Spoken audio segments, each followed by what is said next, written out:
भारत के राष्ट्र निर्माता का आज जन्म दिवस है। 14 अप्रैल 1891 में उनका जन्म हुआ था। जी हाँ, मैं भीमराव रामजी अंबेडकर जी की बात कर रही हूँ। इनका जन्म मऊ के जो आज एमपी का इंदौर के पास एरिया है मऊ, वहाँ पे इनका जन्म हुआ था। वो छावनी एरिया था।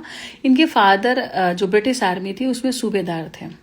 एक अच्छा पद था, मतलब आज का अधिकारी वाला पद था, सूबेदार। और ये 14 भाई बहनों में सबसे छोटे थे। और पढ़ने में बचपन से ही कहते हैं ना कि जिसकी बुद्धि तेज होती है वो बचपन से ही समझ में आ जाता है कि बच्चा बहुत ही इंटेलिजेंट है। तो इनका जब एडमिशन हुआ स्कूल में, इनकी माँ बाप को लगा कि पढ़ने में अच्छा है तो अच्छे स्कूल में इनका एडमिशन कराया गया। वहाँ जाने वाले ये पहले दलित बच्चे थे। सकपाल नाम था इनका।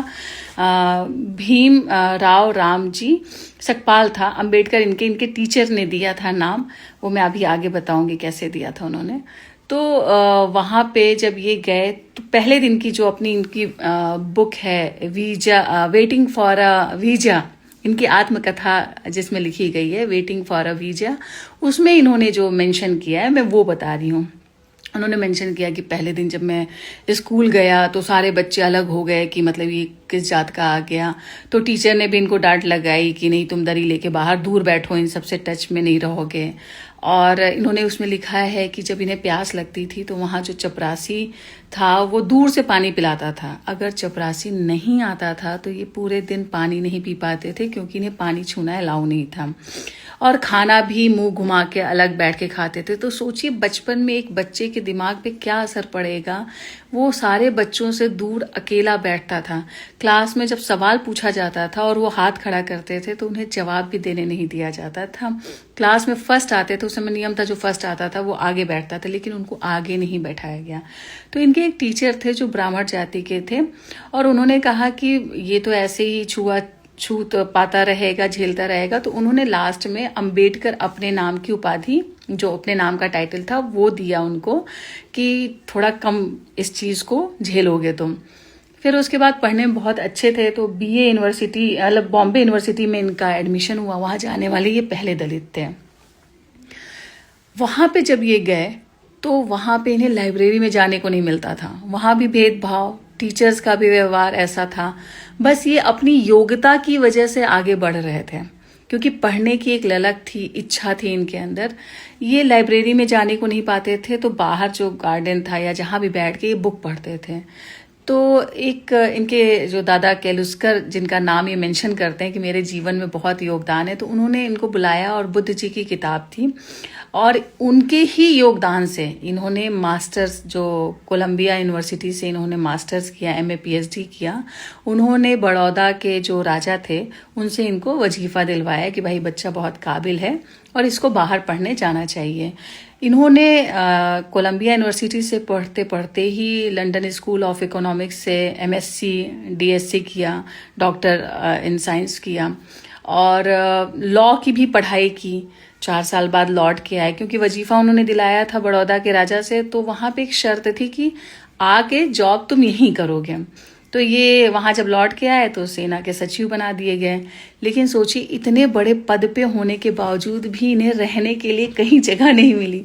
और एक पारसी परिवार था, क्योंकि इन्हें ये संस्कृत पढ़ना चाहते थे। यूनिवर्सिटी में बीए जब कर रहे थे, इन्हें संस्कृत नहीं पढ़ने दिया गया। कहा गया संस्कृत उच्च लोग पढ़ते हैं, तुम नहीं पढ़ सकते हो। तो इन्होंने पर्शियन सब्जेक्ट पढ़ा वहाँ पे।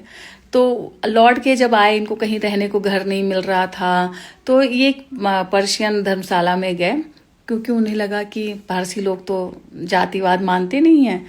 वहाँ पे ये गए, लेकिन वहां भी इनको कुछ लोगों ने अल्टीमेटम दिया, पहुंच गए मारपीट करने की, निकलो यहाँ से, नहीं तो फिर तुमको हम मार देंगे। ये बहुत परेशान हुए। ये अपने वहां भी बात किए कि भाई मुझे कहीं रहने की जगह मिल जाए। इनको नहीं मिला। इनका एक दोस्त था पारसी, उनसे बात की। उसने कहा कि नहीं यार, मेरे परिवार में एक्सेप्ट नहीं करेंगे। फिर दूसरा दोस्त इनका ईसाई, जो फॉरेन से ही पढ़ के इनके साथ आए थे, उनसे बात किए तो कहे नहीं यार, कुछ साल पहले तो हम लोग हिंदू थे, मेरी बीवी बहुत विरोध करेगी, हम भी अपने घर में नहीं रख पाएंगे। तो इनके दिमाग में बैठा है कि सिर्फ हिंदू ही हमारा विरोध नहीं कर रहे हैं, जो अदर कास्ट के लोग हैं, पारसी हैं या अदर धर्म के लोग हैं, ईसाई हैं, ये भी दलित से एक मतलब भेद रखते हैं। फिर इनका मन वहाँ पे लगा नहीं, क्योंकि जो चपरासी आता था फाइल देता था, फेंक के देता था, इनका पानी नहीं देता था, ग्लास घड़ा सब अलग कर दिया गया था। तो मन जो होता है ना, जो पढ़ा लिखा इंसान होता है ना, उसको ये सब समझ में नहीं आता है। इसे लगा कि यार फॉरेन में तो मैं पढ़ता था, वहाँ ऐसा कुछ भेदभाव नहीं था। आज भी कोलंबिया यूनिवर्सिटी सबसे बेस्ट स्टूडेंट में इनका नाम, वहाँ स्टेचू लगा हुआ है। और लंदन यूनिवर्सिटी में तो एंट्री करते ही, जो इकोनॉमिक्स वाला यूनिवर्सिटी है, वहाँ पे एंट्री करते ही इनकी मूर्ति लगी हुई है। इनकी काबिलियत को बाहर आज भी पहचाना जाता है कि बहुत ही पढ़ने में तेज थे ये। फिर उसके बाद ये वापस बॉम्बे यूनिवर्सिटी पढ़ाने गए, वहाँ असिस्टेंट प्रोफेसर हो गए। लेकिन वहाँ भी अपने साथ वाले कुलीग, स्टाफ, वो बिहेवियर इनको नहीं मिल पाता था। फिर झक मार के इनको अपने दलित समुदाय में ही रहना पड़ता था। लोग इनको एक्सेप्ट ही नहीं करते थे, चाहे ये कितने भी टैलेंटेड थे, लेकिन इनको सम्मान नहीं मिलता था। फिर इन्हें धीरे धीरे रियलाइज़ किया कि जब मैं इतना पढ़ा लिखा हूँ, एक अच्छी फैमिली को बिलोंग करता हूँ, फॉरेन से पढ़ के आया हूँ, उसके बावजूद मुझे कोई सम्मान नहीं मिल रहा है। एक बार ये उसी बुक में इन्होंने लिखा है कि एक बार हम लोग एक किला घूमने गए, वहाँ पे एक पानी का पॉन्ड टाइप का था, वहाँ हम लोगों ने हाथ पैर धोया, पानी पिया, तो मुस्लिम भी आके इनको मारने चले आए कि तुमने कैसे पी लिया। तो उस दिन इन्होंने रियलाइज़ हुआ कि नहीं, मुस्लिमों के भी हम दुश्मन हैं, मतलब किसी भी धर्म में हम स्वीकार नहीं हैं। तो इन्होंने स्टार्टिंग में दलितों के लिए काम जरूर किया, जिसको आज बदनामी के रूप में लोग प्रचारित करते हैं कि ये सिर्फ दलितों के मसीहा हैं। और जो भारत के संविधान का प्रारूप है, उसके ये अध्यक्ष बनाए गए थे, 7 लोग थे। लेकिन कायदे से अगर देखेंगे तो वो 7 लोगों में इन्होंने ही अकेले काम किया, कोई किसी ने तो ज्वाइन ही नहीं किया उस समिति को, कोई बाहर चला गया, कोई दिल्ली में ही नहीं था। तो इस तरीके से किसी एक ने इस्तीफा दे दिया। तो इस तरीके से अल्टीमेटली इन्होंने ही भारतीय संविधान पे काम किया। और जो मूल अधिकार है, मूल अधिकार में सबसे पहले इन्होंने समानता को लाया और महिलाओं के लिए हिंदू बिल कोड पास कराने के लिए एकदम भिड़ गए। उस समय जो पुरुषों के पास अधिकार था, जैसे शिक्षा का, रोजगार में बराबर अवसर का, या कानूनी जो भी अधिकार था, आर्थिक जो अधिकार था प्रॉपर्टी खरीदने का, वो महिलाओं के पास नहीं था। तो उन्होंने ये बिल पास कराया। पहले इसका विरोध हुआ, लेकिन उन्होंने पास कराया। इवन नेहरू जी से भी उनकी लड़ाई हुई कि आप ये बिल पास नहीं होने दे रहे हैं। तो कई चीज़ों में वो शोषित वर्ग के लिए आगे आए। और 47 में तो संविधान के प्रारूप में थे। 46 में उन्होंने एक बुक लिखी थी कि बुक का नाम था हु वेयर द सूत्र। वो उसमें उन्होंने मेंशन किया। और गांधी जी से उनकी विचारधारा थोड़ी अलग थी। कुछ लोग कहते हैं कि उन्होंने स्वाधीनता की जो लड़ाई थी उसमें साथ नहीं दिया, और अंग्रेजों की कमेटी में गो साइमन वाले, जो साइमन का विरोध हो रहा था उस समय, ये उस कमीशन में थे। तो कई चीजें हैं, क्योंकि इंसान एक ही बार में परिपक्व नहीं होता है। समाज के इतने विरोध के बावजूद भी वो समाज के लिए काम किए। वो चाहते तो अच्छी शिक्षा अर्जित की थी, वो फॉरेन जाके पढ़ाई कर सकते थे, लेकिन उनको ये ज्ञान था कि अगर मैंने यहाँ रह के लोगों के लिए, जो दलित शोषित वर्ग है, इसके लिए मैंने लड़ाई नहीं लड़ी तो इनका कभी उद्धार नहीं हो पाएगा। और उन्हीं के लिए ये काम करते गए। इवन श्रमिकों को जो कितनी आय पैसा मिलना चाहिए, 8 घंटे के बाद जो काम कर रहा है उसे कितना पैसा मिलना चाहिए, रिटायरमेंट के बाद, जो भी श्रमिकों के लिए भी काम इन्होंने बहुत सारा किया। और 1956 में जब इनकी डेथ हुई थी, उस समय इनके पास 35,000 किताब थे। मतलब इतना ये पढ़ते थे। और इन्होंने कहा, सबको प्रेरित किया कि शिक्षा को अर्जित करो। और एक बहुत ही फेमस इनका डायलॉग है कि शिक्षा शेरनी का वो दूध है जिसे जो जितना पिएगा उतना दहाड़ेगा। तो शिक्षा के लिए ये बहुत प्रेरित करते थे। और कहते थे कि समाज में अगर कोई काम हो रहा है और उसमें महिला पुरुष की बराबर हिस्सेदारी नहीं है तो ये गलत है, और उस काम में इतनी पूर्णता नहीं आएगी जहाँ पे महिला का योगदान नहीं है।